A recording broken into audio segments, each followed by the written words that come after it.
Selamat siang pemirsa, BCN News kembali hadir di sela-sela aktivitas Anda.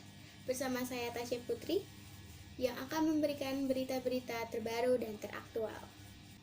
Kasus COVID-19 di Indonesia semakin bertambah sejak diumumkannya oleh Presiden Joko Widodo pada 2 Maret 2020 berdasarkan data Satgas COVID-19 hingga tanggal 22 Oktober 2020 kembali terjadi penambahan kasus terkonfirmasi COVID-19 sebanyak 4.432 orang.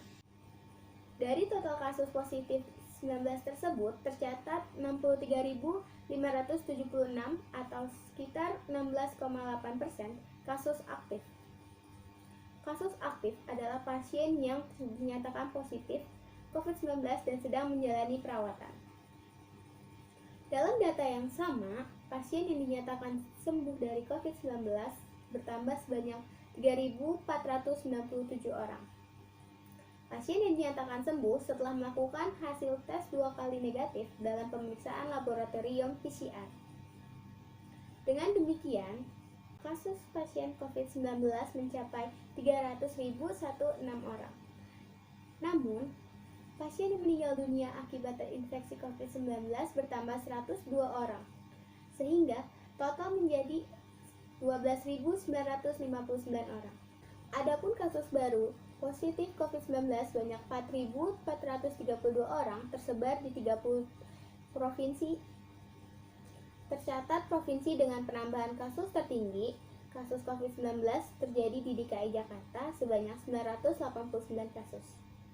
Kemudian Jawa Barat dengan 736 kasus dan Jawa Tengah 513 kasus. Riau sebanyak 282 kasus, dan Jawa Timur sebanyak 268 kasus.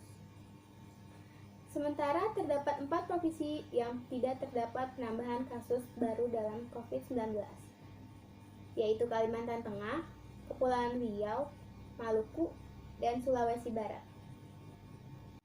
Lonjakan kasus liburan usai libur panjang. Satgas Penanganan COVID-19 mengatakan mobilitas penduduk selama libur panjang akhir Oktober 2020 akan berdampak pada meningkatnya jumlah kasus COVID-19.